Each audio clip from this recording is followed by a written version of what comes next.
3 વર્ષ પહેલા મારા ગામમાં કે પાન મળતા ને એમાં મારા લગ્ન થયા નહીં કે તો હું કે 2 પાન લેતો જોઈએ કે એની હાટું નહીં કે મારી હાટું કે ભાઈ ન્યા જઈને પછી મેં ઘૂંઘટ ખોલ્યો ને પછી 2 પાન હું ખાઈ ગયો.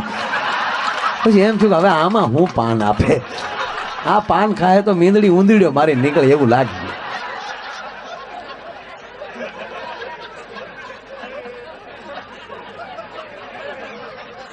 પણ એક ગેરંટી કહું તમને કે વડીલોએ જે સંબંધ કર્યા એનો અત્યાર સુધીનો એક રેકોર્ડ છે સાહેબ, એક પણ છૂટાછેડાનો કેસ નથી બન્યો.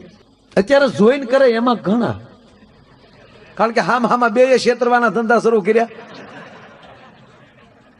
કન્યા પક્ષ વાળા જોવા ગયા અહીંયા કોકના બંગલા દેખાડ્યા કે ભાઈ નો બંગલો છે ને ભાઈ નીચે રહે છે ને ઉપલો માળ ખાલી જાય. તાદોળે ભાઈ માવો છોડતો એમ ઉભો ઉભો.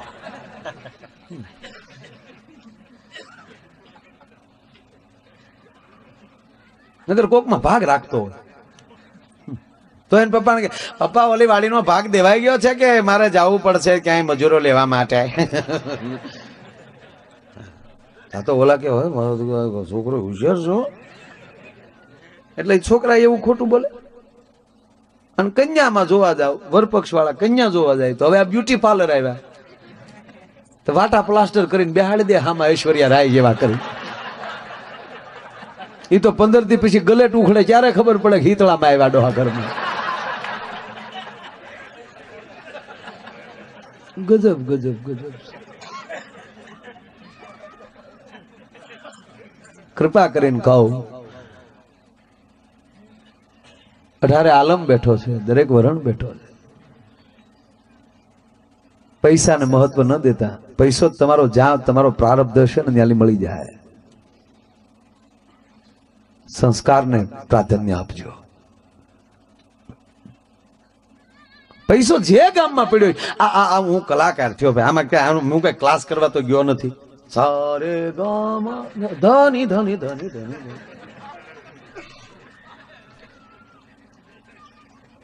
તું દાંત કાઢમાં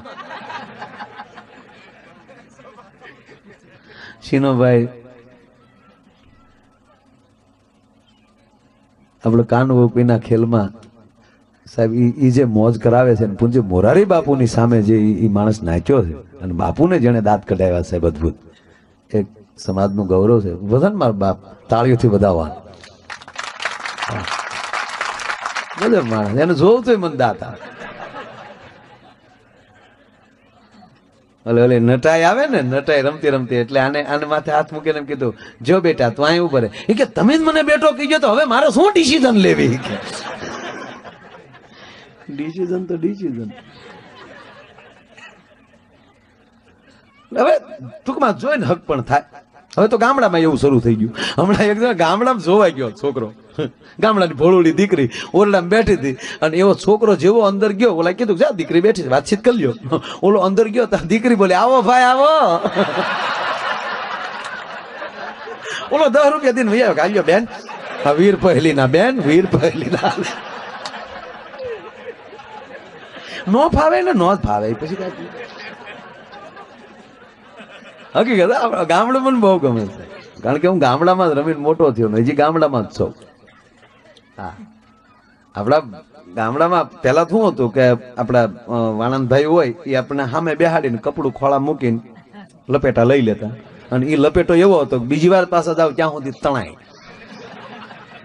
બ્લેડ નહીં.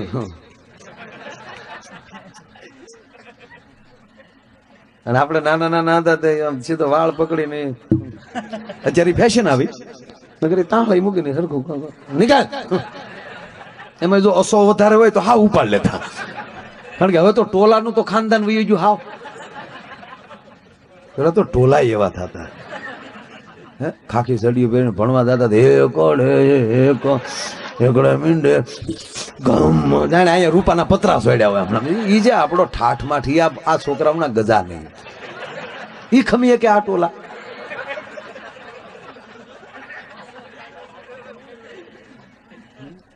આખી સિસ્ટમ હતી.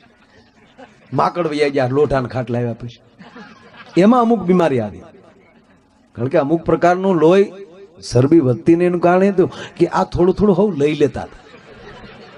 બહાર જે આવતું ને એ આ માકડ ને એકચ્યુઅલી લઈ લેતા, તો એ હસો તો હાવ ગયો. ડોક્ટરો વધી ગયા એટલે માણસના મૃત્યુ ઘટ્યા, એમાં વસ્તી વધી ગઈ. હા, ડોક્ટરો થતા સાહેબ આ સુવિધા થતા માણસ મરતો અટકી ગયો. આ 108 શરૂ થઈ,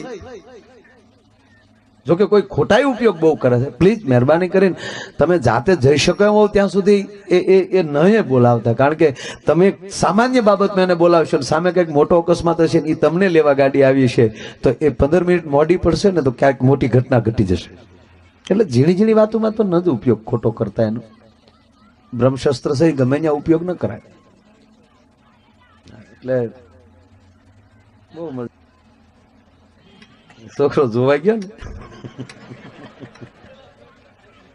તો છોકરી આપણા ગામડામાં છોકરી છોકરો જોવા બેઠા ને, તમે જોજો ત્રાહી નજરે જોજો, વાતું ન કરે. વાતું શું કરે, બેઠા હોય એમને હમ જોયા કરે.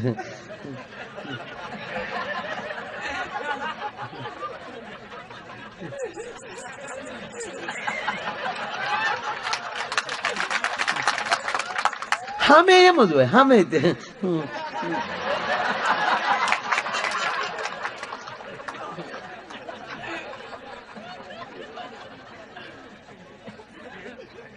છોકરો જોવાઈ ગયો એટલે છોકરાને શું કઈક પૂછવું એમ, એટલે છોકરાએ પૂછ્યું થોડુંક એવું કે તમારી ઉંમર કેટલી થઈ, તમારા વર્ષ કેટલા, કારણ કે અત્યારે આ બોલું આવી ગયું એમાં કઈ ઉંમરની બહુ ખબર નથી પડતી.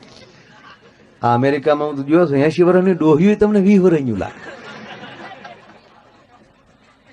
હા આ ફ્રેશ બધા હાવ, ત્યાં માટી તો છે જ નહીં, ઉડતી જ નથી. અને આ બધું પ્લાસ્ટિક સર્જરી થતા મરે ત્યારે ખબર પડે કે આટલા વર્ષના હતા. સમજ થઈ. હમણાં એક ડોશી ગયા બ્યુટી પાર્લરમાં, એ કે કડકશલી જાતી નથી, બધા કડકશલી ભાળી જાય છે, એનો રસ્તો શું? એ કે લાજ કાઢી ના લો, કોઈ ભાડે જ ગયો કડકો હલો.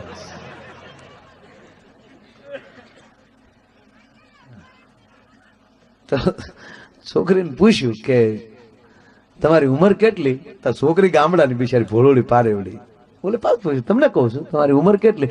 ઈ માર બાન પૂછ્યો ને પણ બોલો ગોથું ખાઈ શકો. ઈ બાન પૂછ્યું.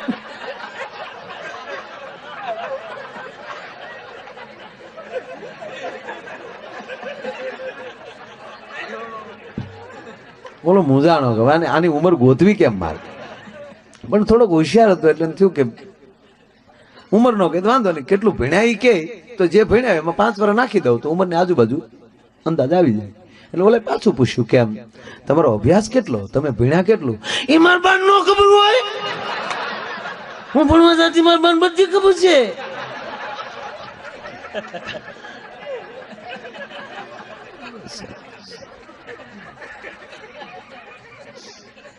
છોકરાને ચૂક છેલ્લી વાર પૂછી લો, નહીં તો આવજે કાગડા કઢી પીવા બીજું. એટલે ઓલે છોકરે બીજી વાર પૂછ્યું છેલ્લી વાર કે તમને સાડી ગમે કે ડ્રેસ ગમે? એ બધું મારે બાન પૂછ્યું પણ એકલા પૂછ ચાતે કરી બેવાનું જાન મને.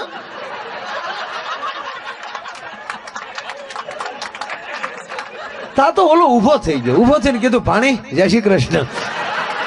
તમારે મને ભાણી થોડું કહેવાય તાકી તારી બાન પૂછજે. હવે બધું બાને પૂછ્યું, બાને પૂછ્યું.